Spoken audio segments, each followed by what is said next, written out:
Prometheus was begat by Apatis and Themis. His brother, who bore the name Atlas, holds the whole world aloft. Prometheus was long considered the champion of humanity. His greatest crime was the gift of fire. His first trick was to fool the god Zeus to accepting the bones for sacrifice. This day we keep the lion's share as retribution for this first sin. Zeus decided to hide the light of fire from us children. Prometheus, he thought this was terrible injustice. He saw us lowly worms scrabbling dirt helpless. Prometheus saw the pain of mortality. He made a plan to undermine proud Zeus.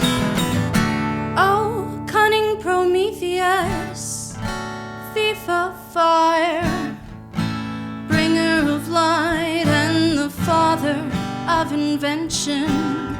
What we owe you, your cautionary tale. We were blind in the dark, now we're blind in the day. Prometheus stole Zeus's precious life-bringing fire, gave it to us so we could cook our food and frighten off predators. Thusly, we forgot our fear that keeps us beholden to the gods. The sacrifices were especially lean that year. Prometheus was brought to the depths of the sea and whipped by fate's tax collectors, the wretched harpies. Sat among the audience was one Circe, who here first learned of the wrath of the gods and later escaped to the Adriatic Sea. Rapacious Zeus devised a fateful form of revenge, a lovely woman characterized by her unmatched beauty. With her, she carried an unassuming red clay jar. She was cursed with an unkillable curiosity. Her name was Pandora. Oh, suffering Prometheus, chained to a rock in the middle of the ocean, not far from Sister Circe. Every day now an eagle swoops down, eats your liver, then it grows back and is eaten again the next day. Pandora and her jar were presented as a gift to Prometheus. Our disobedient protagonist, however, refused her. Unfazed Zeus then offered her to his brother Epimetheus, who, fool that he was, graciously accepted the gift. Pandora, locked in a cage of her own curious nature, could not resist the lure of the jar she was tasked not to open. Searching fingers strip their way down a predetermined path. Her fate is inevitable. She was born as a booby trap. A million twisting, wicked, snarling, monstrous things emerged. Every evil Zeus could cook up in his own diabolical imagination. Pandora set them free. Yes, on the earth they were a scourge. Save for hope, which everyone knows was stuck to the bottom of the jar.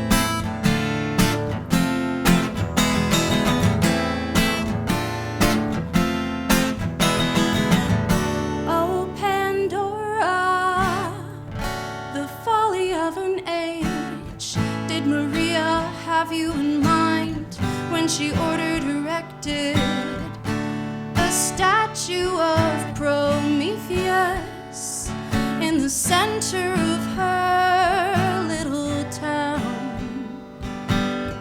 Was she thinking of you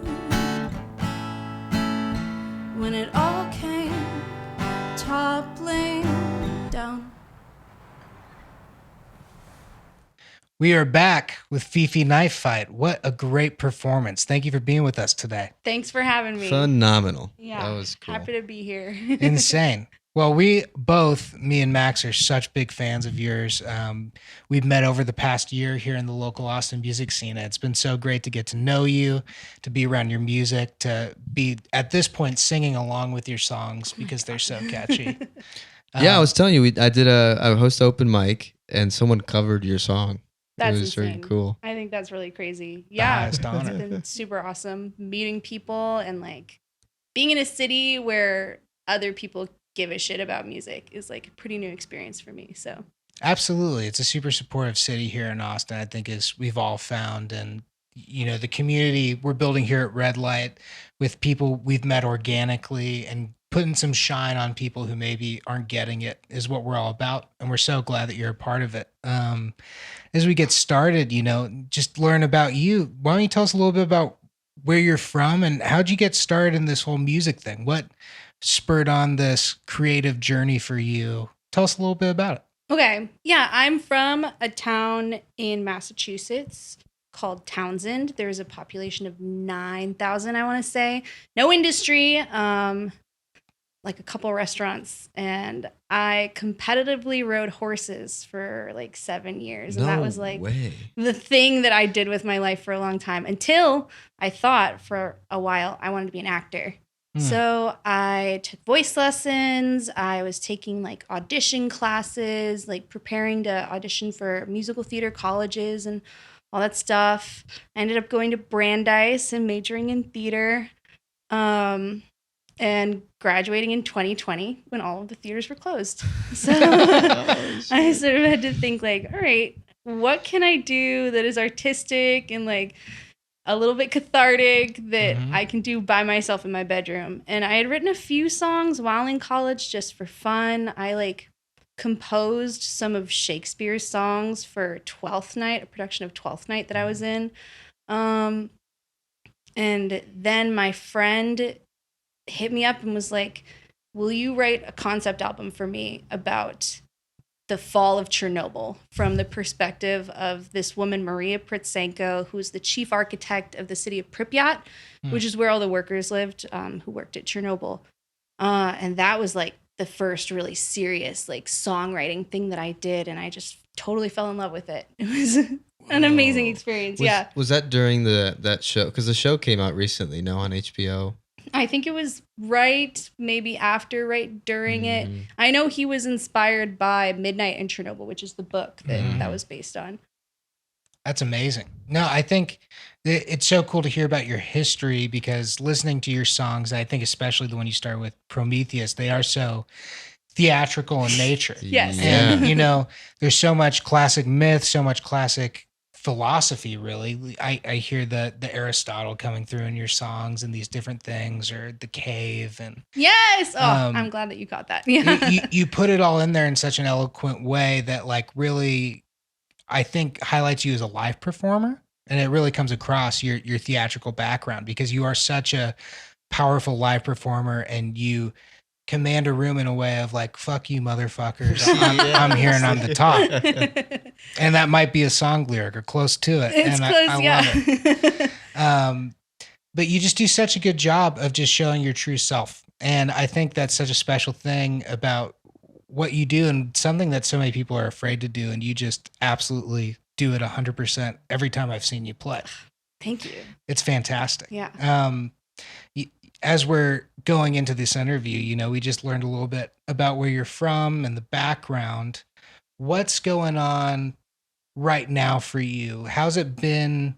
I know you're new to Austin. What's it been like fitting into the scene? What's been your experience, let's say, in the past year getting plugged in more locally?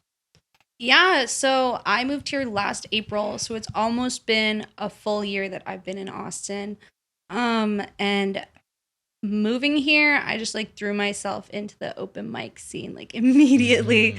And I was going 3 or 4 times a week out to just like different places, like taking the bus everywhere. And I don't know, you meet people very easily if that's all that you're doing with your life. And that's like, if you're really real and you tell people like that's really what you care about and they can see that it's true. And I think it helps if you're talented, which I like to believe that I am. Yeah. But yeah, I don't know. It's just like I've found it extremely easy to like fit into a community and like build my own community of like-minded people, which is super cool. Yeah, amazing. That open mic scene is really cool. Like it's all the same of us going through. And I think last year I call it like the graduating class. Yeah. Like we all just were hanging out the whole year, getting gigs for each other. And learning and growing. You guys host, don't you guys host a songwriter circle? Yes, we do. Yeah. How's that? It's amazing. I love the songwriter circles. Can I like turn this way? Will you still pick me up on the microphone? Probably not. Maybe Okay. you can get it closer. Pretend we that could you bring don't you in a exist for little a bit. second. yeah, that's super cool. I love being able to like give and receive feedback in that way. And it's just like a great way to, again, I don't know, meet people and like be artists in a very vulnerable way where you're like, I'm not sure about this, but like, I'm going to try it here and see what you people think. And then maybe like we'll see it on a stage one day or maybe we won't. And yeah, I don't know. It's nice to be a part of that process. Feel like you're really like a pillar for the community. And of course, Juliet, whose house that we host those at, is like hugely, hugely pivotal in like all the events that we do. Absolutely. Yeah. You guys really have become a pillar. And I think as I'm looking at the scene in Austin, the bleed over to other organizations that now you guys are kind of getting a part of and leading the charge, it's so inspiring to like, it's like you run the pirate ship, you know? And let me tell you, the treasure's abundant. It's like you guys are going after it in such a cool DIY way. And the spirit of it is so inspiring, I know, to us, and exactly what we're trying to do here too. And man, we're just honored to have you here, be a part of it, and to know you guys, you know, like to know cool people in town. It does not happen in every city that you meet such welcoming folks in music. So yeah, we are blessed. True. Yeah. Fifi, as you're looking forward into 2023, what are the goals? What's ahead for you? Are we recording an album? Are we hitting the live shows hard? Are we doing all of the above? Tell us a little bit about the vision you have for the next year. Yeah, so I think like writing for me has taken a little bit of a backseat at the moment. I have a lot of songs in the bank. So recording for sure is on my mind. We were talking about this off camera. And it just, I think that's something I need to start taking seriously. That is not something I enjoy. I'm like all about live performance, meeting people, connecting with people, hearing other people play. I don't like to like be in like a dark little moist room, like hearing myself. It doesn't have to be a dark little moist room. But it usually is though, isn't it? Yeah. Well humidified. Gotta keep those guitars nice. Yeah, I fucking hate that so much. I hate hearing myself through the headphones. I didn't wear headphones when I played because I don't like to like, that's just not my thing. But I think like at this point, I do need to kind of start taking that seriously. And people come up to me all the time and say that they want to be able to listen to my songs. And that's kind of like really the thing that is like, okay, I should put this out there for other people. And then playing shows, that is occurring very naturally. I feel like I am graduating to larger venues, and I made a New Year's resolution to start reaching out to places myself, and I still haven't had to do that because people just keep like reaching out to me. And I think it says something to like about my networking ability, which was never something I was good at and something I'm actively trying to get better at. But I am just a person that, I don't know, I've been lucky enough that people have asked me to play enough shows that I'm satisfied. I've never had to reach out to a venue myself. And that's still something that I would like to change and probably will change. But for now, I'm happy with where I'm at. Absolutely. No, I think it just shows that people in the community love you and love what you're doing. And that's so cool. And you are playing all the time.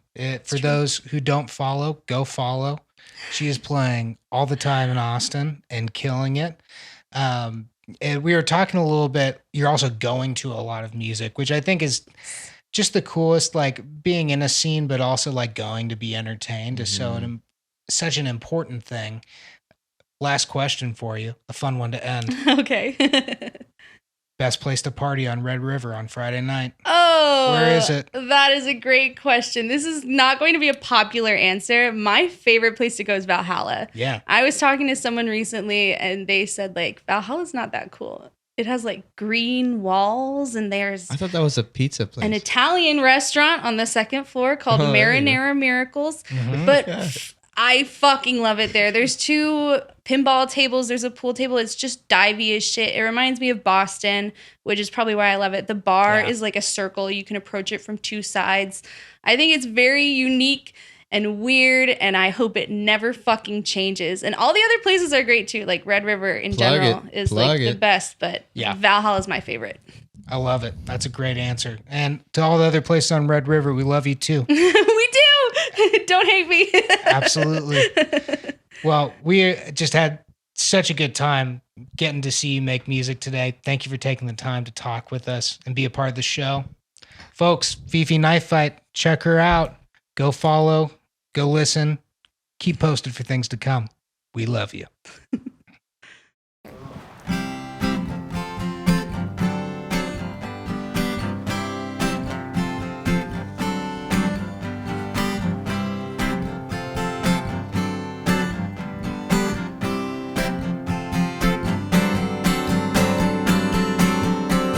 I'm a distracted driver and I am heading your way. And I've never once given a shit about what the lawman has to say.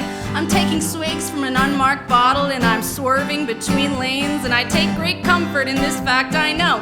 One far off distant day, this world and all of us will return to stone and ash and clay. That's what they say.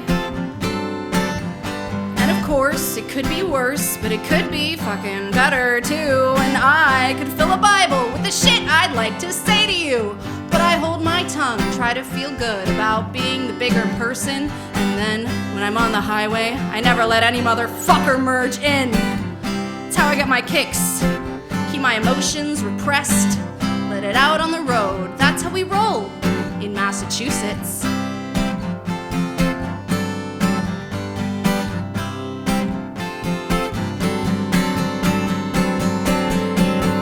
I just feel so disgusted with myself sometimes. It's like this pit of pure shame is kind of eating me alive.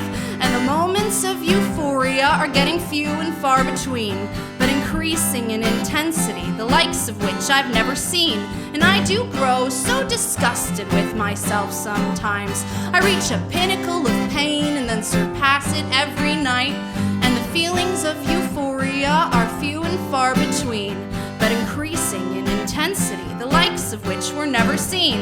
And I just feel so disgusted with myself sometimes. I have this crucible of rage on certain days within my mind, and the moments of euphoria are few and far between, yet ever increase in intensity, the likes of which you've never seen.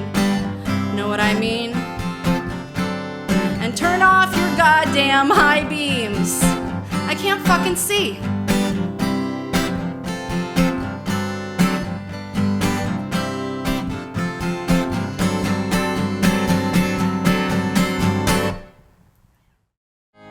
This one's not funny.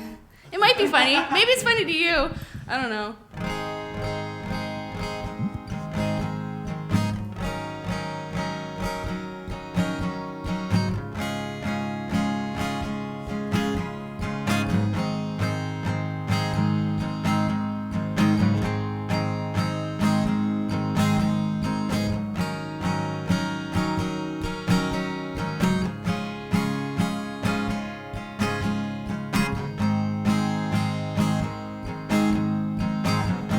I share myself a little too much with others.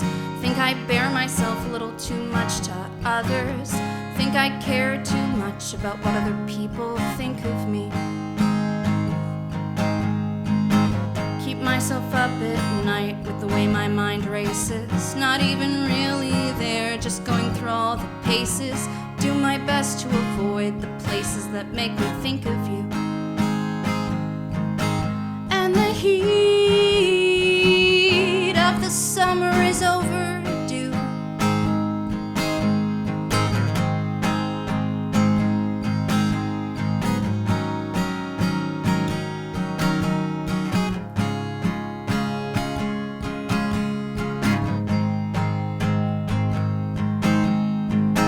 Down in the river wide with the current flowing, back when the great divide was first barely growing, you borrowed some girl's soap and we bathed in the rolling tide.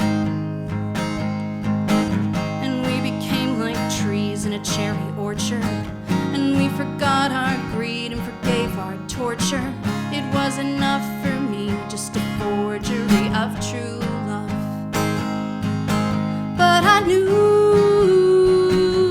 we are both made of sterner stuff. We don't fall for the easy bluff. We were made for a greater love.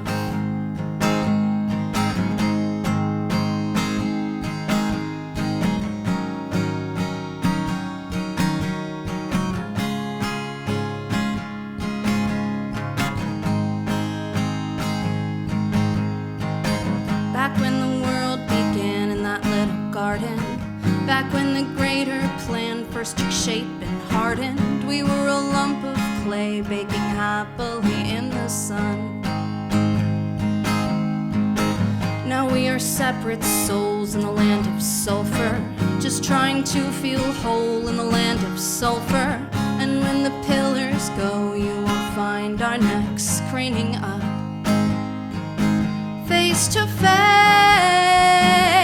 as we bravely embrace the dust. Not a you or a me, just us. We were made for a greater love.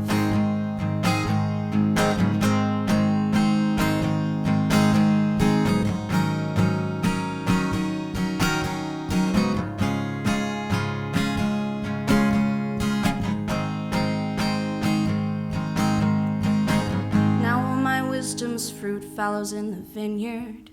Now does my past take root and our minds grow thinner? We shrug our shoulders once and defer our dreams one more year. But I still find myself by our favorite river, my weary feet compelled to our favorite river.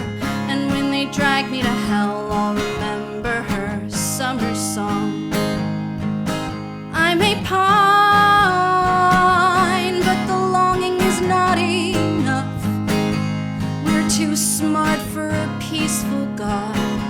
We were made for a greater love.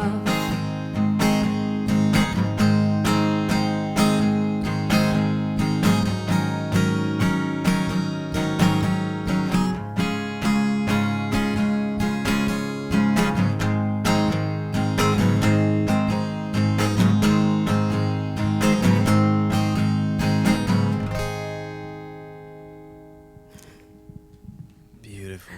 Thank you, Ed. Thank you. All right.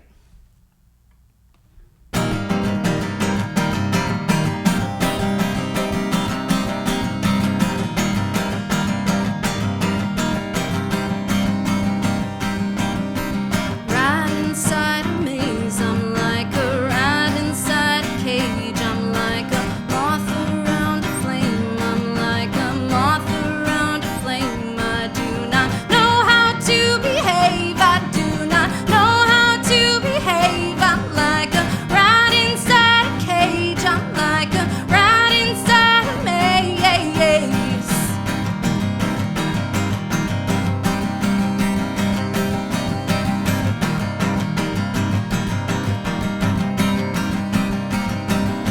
And the walls start to melt and grasses turn green, and I'm the baddest motherfucker that the world has ever seen. And all the walls start to melt and the grass goes back to green, and I'm the baddest motherfucker that the world has ever seen.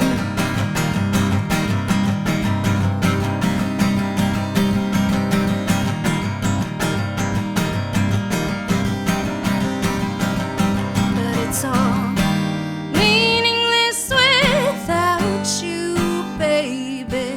It's meaningless without you, babe. Get along by myself these days. Meaningless without you, babe. Meaningless without you. You know that I'll love you like I love you so. Meaningless without you, anyway.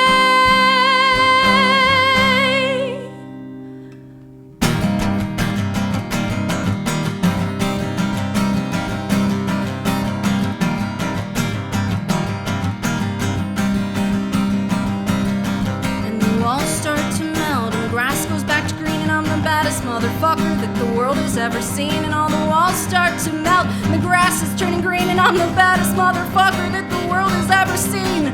February comes back to the old Northeast, and my heart is made of glass. I think it's time for me to leave. And then March comes back to my new Northeast, but my heart's still made of glass, and there's still time for me to leave.